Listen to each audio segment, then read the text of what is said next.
Hello everyone, and thank you for joining my video presentation today. For this teaching tip, 20-minute teaching tip, I'd like to talk to you about the Transferrable Learning Circle, or TLC, 5 principles to more equitable, holistic, and sustainable lessons. So just a little overview to what I'll be talking about today. I'll first introduce myself and the TLC method. I'll then go in a little bit into describing what the TLC principles are and what the TLC looks like. I'll then give a little bit of theoretical background, the conceptual underpinnings of the TLC, the why behind it. And the why is to my mind, very important to understand before we can enact the how, or unpacking the 5 principles themselves by giving an example of TLC application in the English classroom. I'll then round off this short presentation today with some conclusions and takeaways, and I'll leave my contact details at the end there for any questions you may have. Given that this is done virtually, I would still love to hear your feedback, and of course, I'd be very happy to answer any questions regarding this presentation. So, who am I? Smisha Palmia-Chiblo, Ismisha Gale, Hamia Glasgow Aunan Alaba, Hamia Furakan Toronto, Ontario, Shalena Chahanam on McGill University, Montreal, Sma Ur Konjuge. My name is Paul Megan-Chiblo. I'm a Gael from Glasgow, Scotland. I've been living in Toronto, Ontario for more or less 4 years now, and I'm currently a PhD candidate at McGill University, Montreal. It's really nice to be talking with you all today. Now, although this presentation is being done virtually, I'd still like to take a moment to acknowledge this land, the plants, water, animals, and spirits. For thousands of years, Toronto has been the traditional land and territory of many nations, including the Mississaugas of the Credit, the Anishinaabe, the Chippewa, the Haudenosaunee, and the Wendat peoples, and is now home to many diverse First Nations, Inuit, and Métis peoples. I'm very grateful to have the opportunity to be delivering this presentation here and to live and work on this land. So the TLC, the idea for it came from an English for academic purposes course at a college in Toronto. It was a level 8 course, which meant the learner population was between the ages of 18 to 35, and it was of an intermediate advanced level. I really wanted to look into how we could accommodate diverse learner needs, backgrounds, and heritages, especially given the multicultural context here in Toronto. I wanted to make my learners more engaged, not only in the work that we were doing in the classroom, but also in real life issues which reflected their own lived experiences. I also wanted to incorporate sustainability, or ways in which we could address, for example, the climate crisis from within the everyday classroom. So just to give some more background as well, at the beginning of the sessional course, 8-week sessional course, my students had the opportunity to choose a topic, for example, from a variety of different things, globalization, finance. The course topic we actually went for in the end was the environment. So I really wanted to engage them in this, ways in which we could talk about the environment, sustainability in an accessible way, which actually meant something to them outside of the classroom as well as within. One thing I did notice was when I was given the course handbook and the course materials that had been used before, I noticed the vast majority of the text, both oral and written, were from a Western Eurocentric perspective. There was no text or any videos, for example, from alternative knowledge systems or from a non-white perspective. So overview of the TLC principles. First of all, what is the Transferrable Learning Circle? What is TLC? So the TLC is a cyclical, decolonial, and ecocentric process which can enable us educators to implement more equitable, holistic, and sustainable lessons.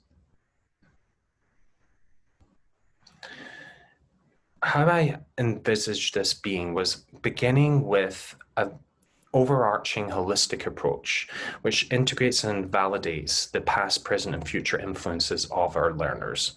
So the first step, the first principle I saw to that, which built upon the holistic approach, was engaging the, quote, past of our learners through activating their background knowledge, or as I would like to call it, activating their rich insights, their rich ancestral and cultural knowledges through a heritage language pedagogy. In other words, not just having a monolingual, monocultural English learning classroom. I really wanted to foster an environment where all our learners felt safe to tap into existing knowledges and existing language insights and existing ways of seeing the world. Building upon that, I viewed the, quote, present aspects of the learners as very much being a little bit of critical literacy. For example, looking at the world, being able to ask questions of it, what could be done better, and also ask questions of ourselves. So very much a reflective practice, which I put down here as decolonizing the mind. So very much so when we are raised from a Western perspective only, or from only one worldview, we are not engaging with alternative ways of knowing and being. So decolonizing the mind was very much questioning our mental mind models, our mind frames, and also questioning how we relate to our surrounding environment. So the land, humans, non-humans, animals, etc. On to this point as well, more of a present day element was technology. How could we harness technology? All of our learners had a cell phone, laptops. How could we use that in a way that made the classroom more equitable, that made the opportunities outside of the classroom more accessible, and how technology could gain access to that co-creation process or knowledge sharing, tapping into alternative ways of knowing and being, and not just from a Western perspective or from a monocultural lens. And in the future, I saw the futures very much being, how could our learners have sustainable futures? Sustainable futures in that we were reacting in a more reciprocal and relational way with our environment and our fellow beings. So just a little bit of theoretical background and why I thought the TLC was necessary. Here's a quote from Bell Hooks here.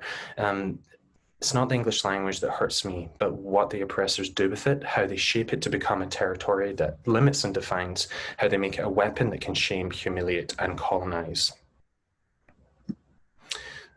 To my mind, the belief system or the worldview through which we use language is fundamental.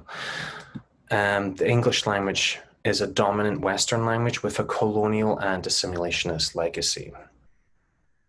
And colonial English has been imposed on non-dominant cultures and, quote, vernacular or, quote, inferior languages under the tenets of civilization and through a linguistic imperialism, believing that English was the better language, that it could bestow civility upon those speakers that gained knowledge of it. Hegemonic or dominant Western thought holds an anthropocentric or human-centered perspective, which essentializes the purpose of humans into an imperialistic control and exploitation of Earth, viewing Earth as a resource, as a commodity, aspects of nature which can be controlled and manipulated for human gain or profits, and very much an exploitation of human or non-human, quote, other. So those who did not subscribe to the hegemonic Western worldview. This linguistic imperialism led to the linguistic and ethnic genocide of peoples colonized by the British Empire. And the danger of us as educators in English as a second language or foreign language classroom is if we ignore the colonial and assimilationist legacy of English that comes from this human exceptionalism. We are very much ignoring the epistemological error here, quoted by Bateson in 1972, which dominates the current mainstream Western and human-centered worldview and our English language. This is also promoted, quote, white epistemological supremacy. So the language we use in the worldview we enact have definite detrimental repercussions on how we treat the environment. However, worldviews are not monolithic, and we can use language in a more earth-centered and positive way, which was the crux, the foundation of TLC. Language is inseparable from the environment, from the land, from our fellow beings. So there is a need, to my mind, to make the English language and English language education more culturally and environmentally responsive. And this presentation argues that a more sustainable way to use language or to use English would be to question the dominant Western worldview. For example, the human exceptionalism, linguistic imperialism, white epistemological supremacy that informs our assumptions and perceptions. So some examples here, the labeling traditional and respected territories as wasteland could legitimize environmental racism, could legitimize nuclear testing sites, dumping grounds, for example, or labeling animals as wildlife. We could become more complicit in their mistreatment if we see them as quote unquote wild. So to avoid essentialism, not all English or colonial language speakers think or speak the same. As I touched upon before, worldviews are non-monolithic. We can use English in a way that draws from an alternative worldview that is not human-centered or colonial. However, English language speakers who have enacted a colonial, human-centered worldview of human exceptionalism and linguistic imperialism have legitimized the subjugation of non-dominant cultures and destroyed ecosystems. And the trickle-down effect of this imbalance can already be felt for the impact of the human-caused climate and humanitarian crisis that we are experiencing in our present day. So this presentation argues that the major contributors to the current climate crisis are, first, the commodification and disembodiment of English from the environment for economic profit to meet the demands of capitalism or linguistic imperialism, and two, the lack of education or the knowledge of alternative ways of being and knowing. For example, Indigenous worldviews are rooted in the principles of reciprocity and relationships between communities and the local environment. A decolonial, ecocentric, and relational worldview like those which are Indigenous should be equally validated in the English learning classroom.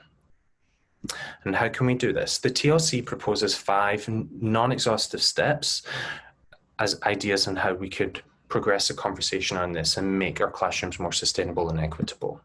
So first, viewing the language and our learners as holistic and in relation to the environment and the past, present, and future influences which inform all of us.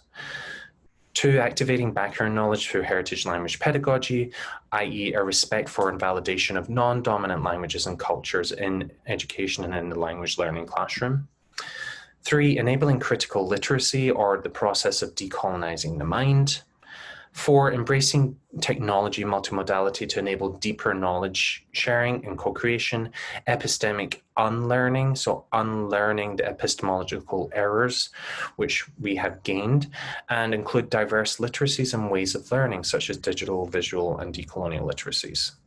And finally, 5, fostering a classroom environment which can build sustainable futures and a holistic, equitable, safe sharing space for all multicultural, multilingual, and multifaceted learners.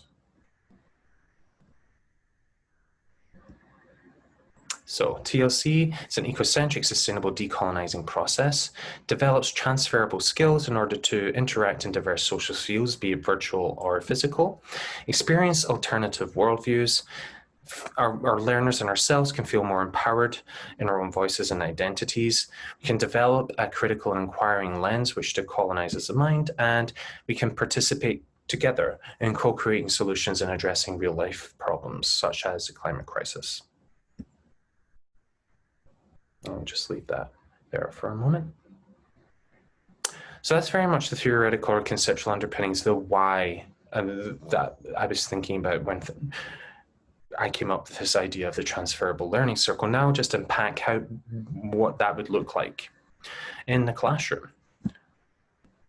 So drawing on Fees's framework from 1998 for a whole text-based syllabus, the TLC enables our learners to first explore the rhetorical context of a text. In this example, as I pointed out before, most of the texts before were written from a Western perspective. I wanted to choose different texts, and one of them was one written by an Indigenous Australian author on climate change. And I'll show you that in a moment. Second, we wanted to analyze and deconstruct the grammatical, lexical, and cultural choices in that text, recreate part of it in groups, then create an independent piece of work, and express throughout the journey how our reconstruction and creation compared and contrast with our real-world understanding and our existing worldviews. Now, when I say text here, this is just an example of a print form of a text. However, text can be an oral text, a visual text, or multimodal text online. It doesn't have to be print literacy. So here's a sample lesson floor mini unit that I created with TLC in mind. 5 lessons with a different focus for each of the first 4. Now, the text was called Indigenous Knowledge Systems Can Solve the Problem of Climate Change. And here we can see it's over 3 years old now. But we can see it here, Indigenous knowledge is Tila Watson. She's talking about insights from the Australian Indigenous peoples and Indigenous knowledge systems there, which can help us address the climate crisis. So going back to the sample lesson here. So in the first lesson, I wanted to look at the rhetorical aspects. So researching the background of the author and the publisher, identifying bias, for example, reasons why the text was written. And this is particularly good for text written from a Western perspective. Why was the text written? What purpose was there in mind? What was the need for it? So researching a little bit into that would help build some critical literacy, which would help the learners build their, let's say, quote, quote, academic skills, or researching the credibility of an article, the biases within an article. Lesson 2, wanted to focus more a little bit on grammatical aspects. So taking an excerpt of the text and analyzing the style, use of commas, for example, use of simple versus compound tenses to explain concepts. Could the message be simplified? Lesson 3, we honed in more on vocabulary, the lexical elements, focusing on use of positive or negative words, overall balance of what those would look like, for example, in a table, was there more positive, more negative words, and what impact this had on the reader or on the student reading the article themselves. Lesson 4, the cultural aspects would be the focus. So field-specific terms by the author. For example, Indigenous knowledge systems, there was a word totem used as well. What does totem mean, and how does that resonate, and have you heard this word before? Potential lines of exploration here was access to different worldviews, experiences, and impact of these views upon the planet, so how we relate to our environment and how we can address the climate crisis. And then lesson 5, we really wanted to hone in on how we could apply the Transferrable Learning Circle through a transfer response summary. So each student discussed and wrote down their interactions with how the text changed their understanding and their experience of the theme of the environment. And when I say write, it could be also video recorded. Some of the students did that as well. And I really wanted to encourage a reflection, an evaluation of how the text had impacted upon their worldview and encouraged transferable learning outside of the classroom. Also, at the end of each lesson, students filled in a learner reflection log where they had the opportunity to reflect on the lesson and how this shaped their experience in text-to-self connections. And here's an example of the learner reflection log here. For example, did I participate to the best of my ability? Could the author's language be more simple and direct? Why?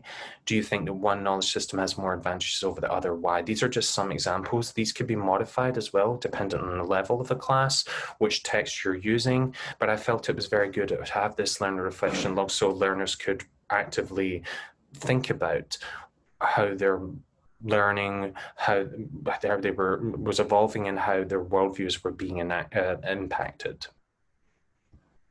So the TLC views environmental, cultural, human and non-human, and land-based relationships as an essential component of fostering a more ecocentric, sustainable, and equitable classroom in the future.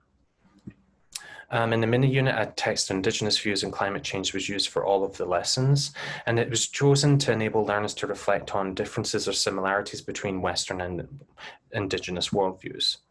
Like I said before, all the text previously had been from a Western lens or perspective. The text as well on Indigenous voices and the climate crisis enabled us to explore alternative knowledge systems. So, for example, traditional ecological knowledge, what does that mean?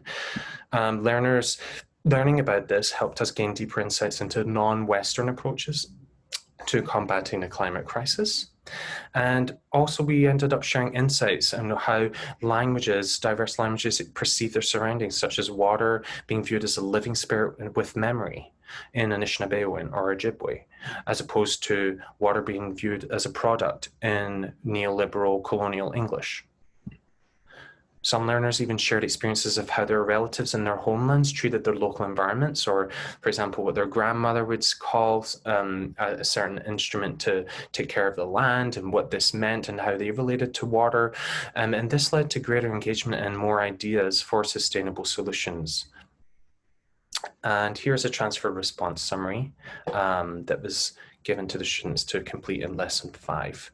This was given on a Google Doc, for example, harnessing technology, addressing some of this, and then they would upload. They could either do it print form, written down, or they could do a video onto our class blog on the climate crisis, and I asked them to comment on at least 5 of the other classmates' summaries and comment on how their experience with the text related to their own. And this enabled more knowledge sharing and knowledge co-creation and more insights. So some conclusions and takeaways. TLC can assist in the creation of a more equitable and ecocentric classroom, which stresses the broader cultural and environmental impact of language. So, for example, how rich and diverse cultures perceive and treat living and non-living things. TLC can enable respectful knowledge exchange and sharing, for example, stories and words to describe the land and environment, which are more positive and earth-centered among learners from diverse heritages and languages. TLC can also enable learners to develop multiple literacies or multi-literacies, digital, visual, decolonizing literacies. And TLC can enable learners to reflect on and or implement alternative ways of knowing and being. The TLC is a small example of how we can first decolonize the mind by questioning mental models and assumptions through which we interpret the world. Decolonize English by creating new and amplifying existing earth-centered stories to live by. And 3, move towards a more equitable, sustainable, and transformative way of viewing and interacting with the world. Thank you, Tapalith. My website is www.paulmeegan.com. You can contact me on the website. There is my email address where you can also find copies of my publications and more details of the work that I'm carrying out in my research. And you can also follow me on Twitter at Paul J. Meegan. And I can also give you a copy of references. Please feel free to reach out to me via the website that has all of my contact details there, including my email address, and I would be very happy to send that on to you. Thank you again for listening.